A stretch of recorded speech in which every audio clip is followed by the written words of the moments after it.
get on an airplane, what's the first thing they say? If we get into trouble, mask will come down, oxygen's there, and the first thing you gotta do is put it on your kid, right? No, why? Who do they tell you to put it on? Yourself, you selfish bastard. What's the deal here, right? But it's because if we don't take care of ourselves, we can't take them. So for leaders, what I always tell them is, it's you first. It starts with you, and it starts with your psychology. 80% of growing a business, if you look at what the chokehold is on a business, it's always the leader, and 80% of that chokehold is the psychology, and 20% is the mechanics. I mean, people in this room know the mechanics and strategies beyond what anybody on earth knows in their category. So it's really about you being in the state where you execute. It's like I always tell people, knowledge is not power, it's total BS. Knowledge is potential power. Execution trumps knowledge every day of the week, and so my life is, how do you get yourself to execute? And execution comes from learning to put yourself in that right state every day. Take a look at any place you've got a limitation and ask yourself, when did I decide to accept that limitation? And you may not even see it as a limitation. You might see it as just, that's who I am. But so often in our lives, we've adapted to be a certain way so that we don't fail or so that people will like us or respect us, but it's not necessarily who we are. Joy comes when you're spontaneous. It's really hard to be truly happy when you're not being yourself. And most of us have no clue who we are. And so a big part of my work, if you've ever been to an event, you know, is to get people to do things spontaneously without thinking, because that's when the real you shows up. That's when the energy comes alive. And when you do that, when you start to connect to your true nature, suddenly there's energy available for you to set a higher standard for what you want in your life. That's what this is really all about. And when I talk about standards, when I talk about, shoulds versus musts, think about your own life. I know there have been areas in your life where some point in time you just shifted and you raised the standard and your life changed. Because whatever people have their identity attached to, they live. We live who we believe we are. That's just how it works. It's just kind of like, I'll give you an example. Look at your physical body. Your physical body today is an absolute reflection of only one thing, not your goals, not your desires, but your standards. The identity you have for yourself. If your standard is you're an athlete, then there's a certain amount of strength, a muscle tone, and energy that's available in your body on a regular basis because that's who you are. And so you do whatever's necessary to maintain that identity. Again, the strongest force in the human personality is this need to stay consistent with how we define ourselves. Because if you don't know who you are, you wouldn't know how to act. Once you lock in on that identity, your brain finds a way to keep you there. If you say, man, I'm overweight, I've always been overweight, I'm big boned, and that's the story you got, then you're gonna always find a way to get back there. That's your settling point. That's your identity. That's where things lock in. If you see somebody who's in really great shape, you ask them, do you work out? You know the answer. Yes, how often? And they'll tell you 3 times, 4 times, 5 times a week, whatever. In a seminar, I'll ask people, who here works out at least 5 days a week? And I'm stand up. And you look around that room and you know that they work out 5 times a week because you can see their body. You don't just get a result without some kind of action, without some form of ritual. Ritual meaning actions you do consistently.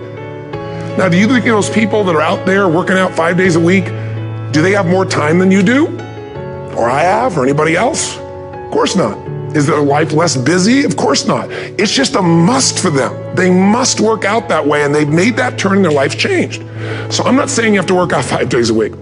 I'm just saying whatever you really want, wants don't get met consistently. Standards do. Whatever you identify, this is who I am. And so it's not so much about changing your identity as there's expanding it. Deciding that, instead of your goal is to lose 10 pounds, which is not compelling, what if your vision was to get back to my fighting weight? This year, this month, this next 90 days, I'm gonna transform my body. I'm gonna take on a new challenge. I'm gonna find some technique or strategy, there's a million of them, that can reframe myself where I want to feel younger, stronger, more vibrant than ever before. Here's my reasons, because I want the energy to really make my life work. Because it's tough out there and I want to be stronger than I've ever been before. I want to go in front of the mirror and if I'm naked, not, want to laugh. I want to look there and take a good look and go, yeah, I'm proud of whatever I see there. Whatever it takes, something's gonna make you laugh, smile, something's gonna tease yourself, but something's gonna move you to another level. If you identify yourself in a new way and you own that every day, and that becomes the standard of how you live, you'll find the way to make that standard real. Money's the same way. Think about it, it doesn't matter what's happening, quote unquote, in the marketplace. People that make money find a way to make money no matter what, don't they? I mean, Most people's standard is to pay their bills. So that's what most people find a way to do, even when economic times get tough. Most people, if that's their absolute standard, they find a way. Some people's standard is pay their bills most of the time. And so most of the time they do. Some people's standard is not just to pay their bills, but to take care of their family and maybe even some of their friends. And they find a way. In fact, you know, some people may be in a family where they don't have enough money. They barely have money to pay their bills. They work their guts out. And then somebody, their mother, their father, somebody else, their sister gets ill, and there's not enough money to take care of it. Nobody else has money in the family. They don't either, but they find a way to get that money to take care of their mother or father, don't they? And pay their bills. They never could do it before. Why? The situation made them raise their own standard. And not everybody does that. Somebody else in the family might have money and still not take care of their mother. It all comes down to the inner game, my friends. Changing your life is a change in the inner game.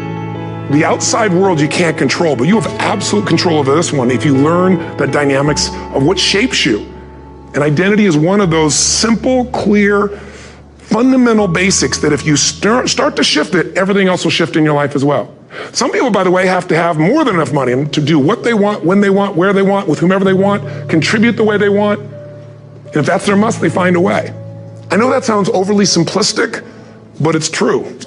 You know, somebody once said you could take all the money in the world out of the hands of everybody, out of all the wealthy people in the world who are really successful, give it to other people. It wouldn't take too long. Those people would have it back in their hands. It's not because they're manipulative. It's because they have a standard. Some are manipulative, don't get me wrong, but they got a standard of what they're going to find a way to make happen. I'm just simply saying to you, take those 3 magic words and live them. Raise your standard. Rule number 2, be truly fulfilled. Michael Gerber, the guy that wrote the E-Myth, talks about why so many businesses, young businesses fail. And one of the things he says is most people are not really entrepreneurs, but they think that's what they should be. Getting things is not going to make you happy. That's good news in a tough economy. It's a good reminder. It doesn't matter what you get. Doesn't matter whether it be money or opportunity. All those things might excite you for the moment. Even a relationship, as magnificent it may be, might be exciting for a while. But if you don't keep growing, that relationship isn't going to stay exciting. So the secret to real happiness is progress. Progress equals happiness. And if we can make progress on a regular basis, we feel alive. And that's why at the beginning of the year, we get this thing like, okay, I can have this fresh start. I could really do what my soul desires. I could expand. I could grow. I could improve. I could change. Or maybe better than change, I could progress. See, think about that. Progress is an aliveness to it, doesn't it? You don't have to work at changing. People say all the time now, well, I'm working on changing. Don't worry about it. You don't have to work on changing. Change is automatic. Your body's going to change whether you want it or not as the years go by. And no matter how hard you work, there's going to be some changes going on there. The economy is going to change no matter what you want it to do. The weather is going to change. Relationships are going to change. Everything in life is always changing. We don't have to work on change. Change is automatic, but progress is not. So if you want to make real progress, then you really got to look at your life in a different way. You got to say, I got to take control of this process and not just hope it's going to work out like people do who make a resolution.